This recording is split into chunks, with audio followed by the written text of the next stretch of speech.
O nosso trabalho se propõe a analisar e discutir a proteção jurídica de expressões culturais de povos indígenas em duas distintas perspectivas.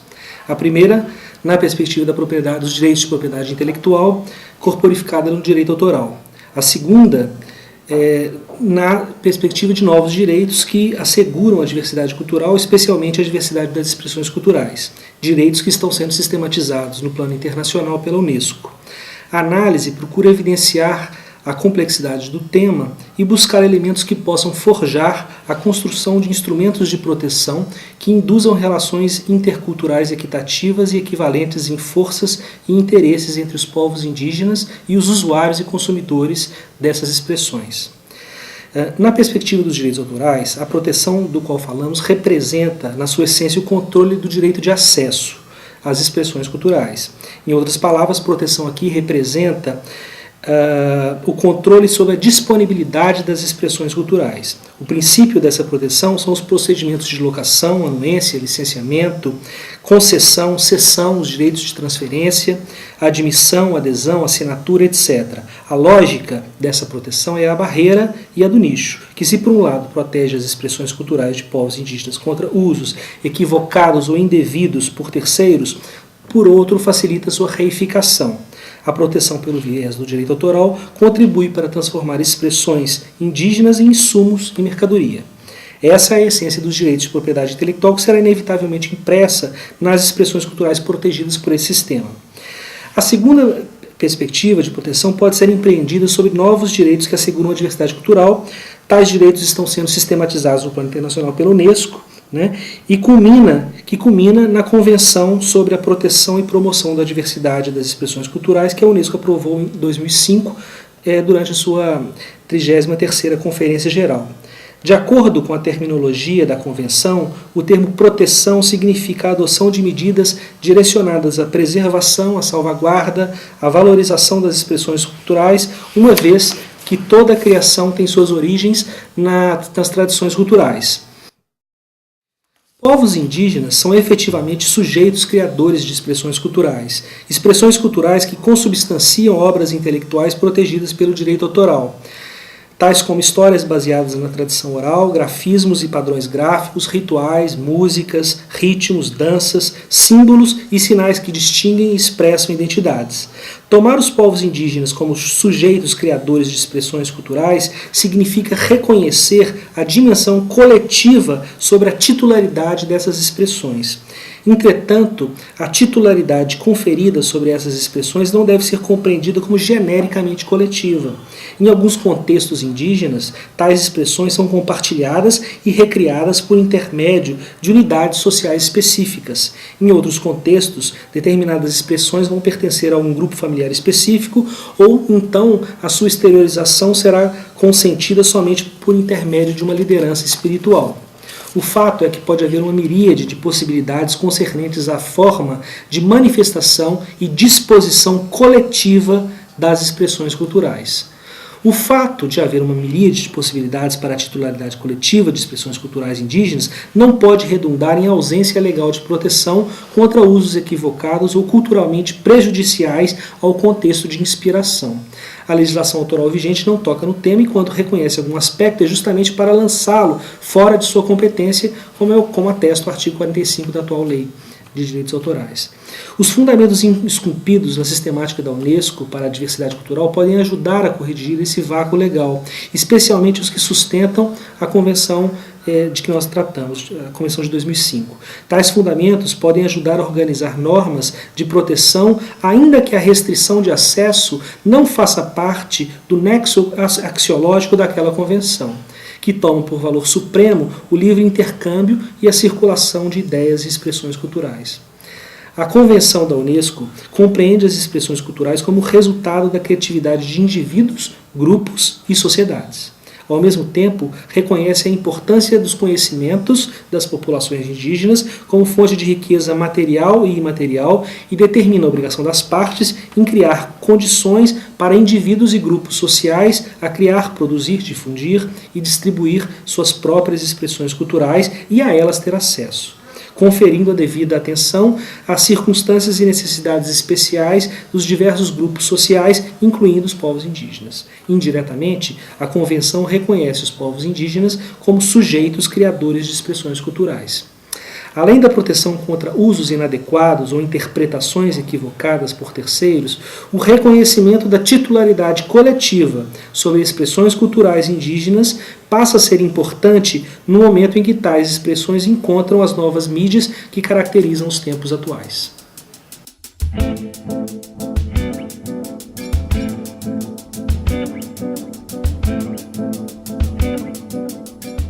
Esse trabalho versa sobre questões concorrenciais ligadas a direitos de transmissão de evento esportivo, mais especificamente sobre as FanFests da FIFA. A questão primordial diz respeito ao crescimento ao longo do tempo dos eventos esportivos, cada vez mais agregando pessoas, agregando público e agregando importância econômica. Por conta das relações surgidas a partir desse crescimento, essas relações se tornam cada vez mais complexas. Falando especificamente agora sobre futebol, né, uma paixão nacional e internacional, capaz de despertar paixões, ódios, sentimentos de derrota por nações inteiras, na Copa do Mundo, por exemplo. Esses direitos de transmissão ganham uma importância muito grande, passam a ter um poder de mercado muito significativo, passam praticamente a ter um monopólio dessa capacidade de entretenimento de populações por um todo. E as relações concorrenciais surgem a partir do momento em que certas cláusulas contratuais estabelecem limitações de divulgação de um determinado conteúdo, da retransmissão desse conteúdo para outros meios. No caso específico das FanFests, a FIFA passou a estabelecer em seus contratos limitações para as empresas que adquiriam as licenças de transmissão esportiva. O problema passa a ser se essas empresas de radiodifusão que adquirem essas licenças, né, são serviços públicos, explorados por agentes privados, mas são serviços públicos, até que ponto essas limitações podem ser prejudiciais ao cenário concorrencial?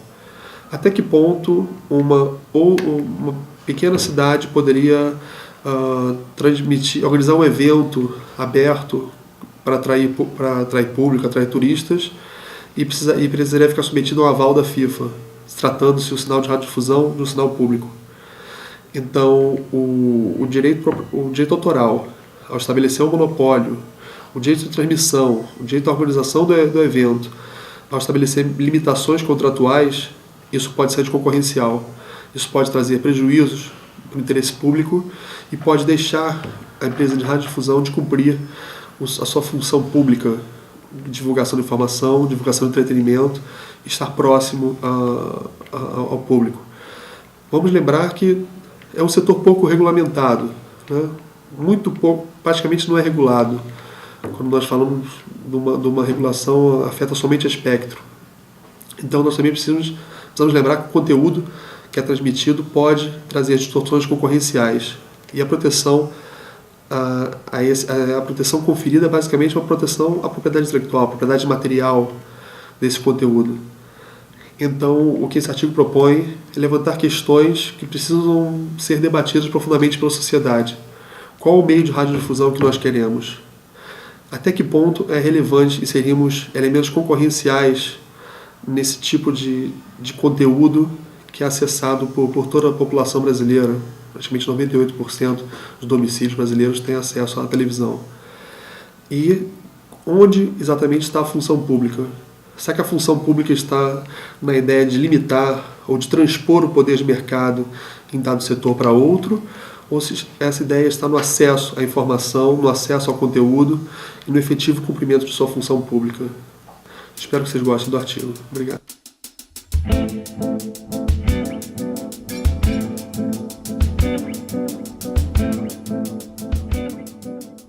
vamos falar hoje sobre o ACTA, que é o Anti-Counterfeit Trade Agreement, que é um tratado internacional que está sendo negociado sob sigilo do grande público e das organizações internacionais como a ONU e a OMP, que não foram convidados também países que são provavelmente os maiores interessados, que seriam Brasil, China, Índia e Rússia, que fazem parte dos países em desenvolvimento e que representam hoje os países que mais representam em pirataria e em produção de produtos piratas.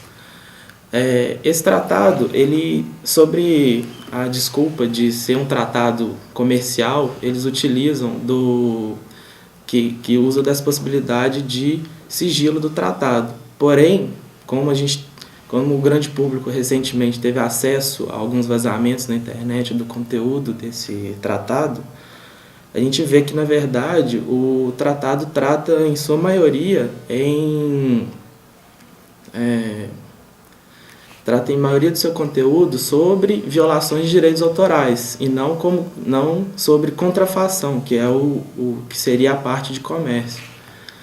E isso é muito preocupante, porque no direito internacional os tratados referentes à propriedade intelectual normalmente são tratados com a maior transparência possível, e os últimos tratados todos foram negociados com toda a transparência no âmbito da ONU e da OMC, o que não está sendo feito atualmente com o ACTA. Outro aspecto preocupante do ACTA também são os direitos fundamentais, que provavelmente serão violados caso ele seja ratificado nos termos em que ele se encontra quando tivermos acesso ao seu conteúdo. Porque ele possibilita a responsabilização dos ISPs sobre usuários que estiverem usando da conexão da rede desses servidores de internet para cometer, o compartilhamento e violar direitos autorais. Porém, eles oferecem o Safe Harbor, que eles chamam, que é o porto seguro para os ISPs, que eles tomaram algumas medidas, como divulgação dos dados pessoais do usuário quando for requerido, e até mesmo fazendo o controle do tráfego do que está sendo trocado, violando a privacidade dos particulares. Eles podem se livrar, porém tem uma grande violação da privacidade dos próprios usuários, porque sem uma decisão judicial